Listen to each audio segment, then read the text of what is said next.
Buenas tardes, mi nombre es Ana María Castañeda. Voy a dar una breve explicación de lo que es la neurociencia, un poco de su historia y la ontogénesis. Acá la neurociencia surgió alrededor de 2500 en la antigua Grecia. Inicialmente realizaban lo que era la trepanación, que hacían agujeros en el cerebro y lo veían como una sanación. Ya después lo podemos ver en los egipcios, que ellos creían que el centro del intelecto estaba en el corazón. Desechaban, lo primero que desechaban era el cerebro.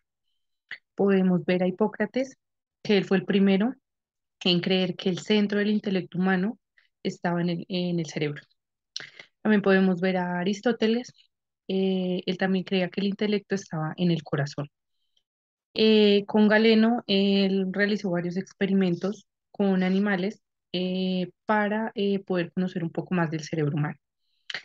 También encontró un líquido y lo llamó ventrículos cerebrales, y también decía que el cerebro procesaba la información y el cerebelo controlaba el movimiento.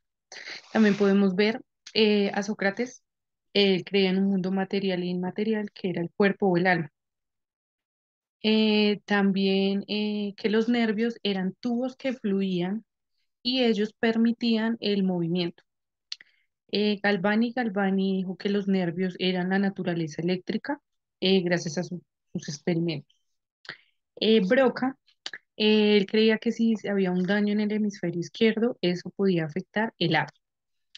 Y por último, con Ramón y Cajal podemos ya observar lo que son las neuronas, que él decía que eran las principales estructuras, las unidades funcionales del sistema nervioso.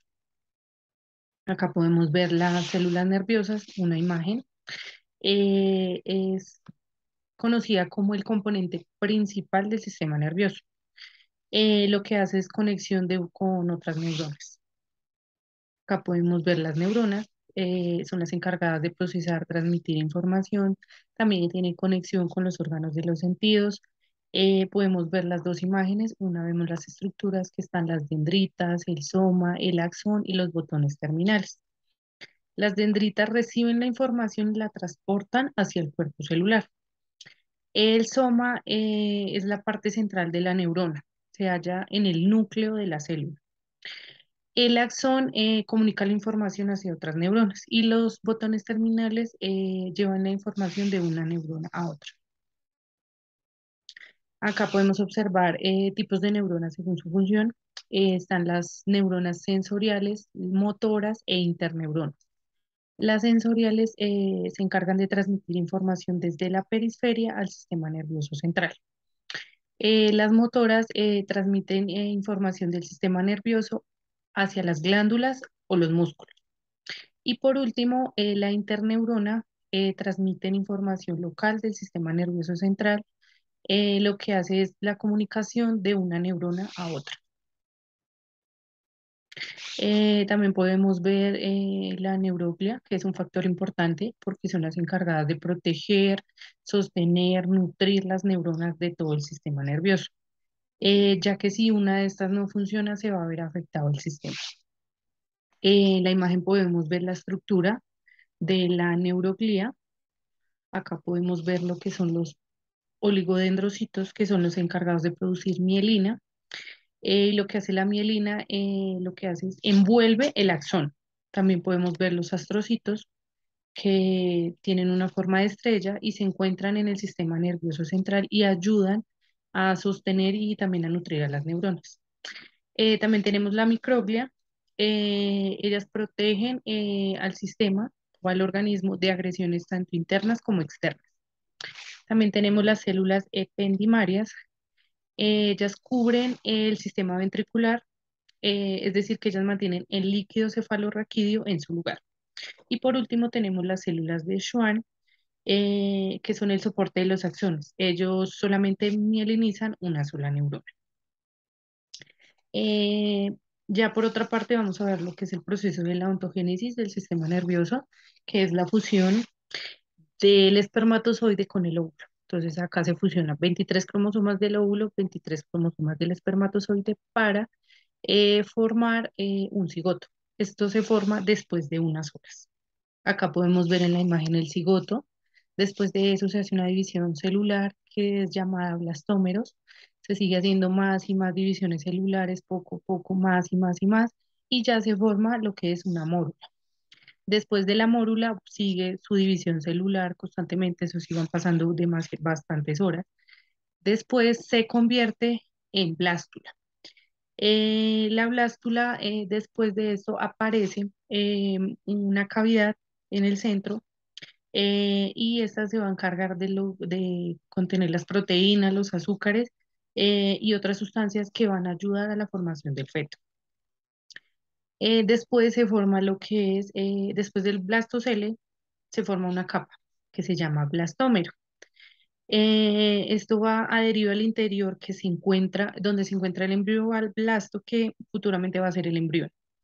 Después vamos con el blastómero, como hablaba anteriormente, es el encargado de administrar lo que son los nutrientes al feto, y esto es denominado lo que es la placenta y el cordón umbilical. Acá podemos ver que sigue haciendo más divisiones celulares, y acá se forma lo que es la gastrulación, que es que se divide en dos capas, una interna y una externa. La interna se llama endodermo y la externa ectodermo. Después se forma otra capa que se llama el mesodermo, que va en el medio. En la parte de abajo podemos ver las tres capas, donde está cada una y sus funciones. Entonces, el ectodermo es el encargado del sistema nervioso y la piel.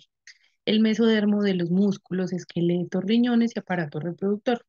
Y el endodermo se va a encargar de los pulmones, el sistema digestivo, las glándulas endocrinas y el hígado. Acá es otra imagen como más también para explicar un poco el tema. Entonces acá podemos ver el ectodermo, el mesodermo y el endodermo. Le da una señalización por parte de una estructura que se encuentra en la blástula, que es la llamada notocorda que se ve en la imagen. La notocorda se encuentra en el mesodermo y actúa en el ectodermo y organiza quién es estructura, quién va a ser el sistema nervioso. Acá en esta imagen se ve también un poco más explicado, se ven las capas, se ve la notocorda, el ectodermo, el mesodermo y el endodermo. Acá se forma un surco neural, más adelante ese surco se va a cerrar y se forma una capa neural, y después de la capa neural se va a formar el tubo neuronal, que va a ser el encargado de la formación del sistema nervioso. Ya después de esa formación aparecen las vesículas, que son las primarias y las secundarias. Aparecen tres primarias, que son el prosencéfalo, el mesencéfalo y el rompencéfalo, y posteriormente se ve la médula espinal. Después de esto aparecen cinco vesículas secundarias, que está el telencéfalo, que es el encargado de los hemisferios cerebrales, el lóbulo frontal, occipital. Después aparece el diencéfalo, que está el epitálamo, el tálamo, el hipotálamo. Después aparece el mesencéfalo, que es el encargado del mesencéfalo, el metencéfalo del cerebro y el mielencéfalo del bulbo raquídeo. Y posteriormente la médula espinal. Muchas gracias. Acá están las referencias de donde revisé mi trabajo para poder realizarlo. Muchas gracias.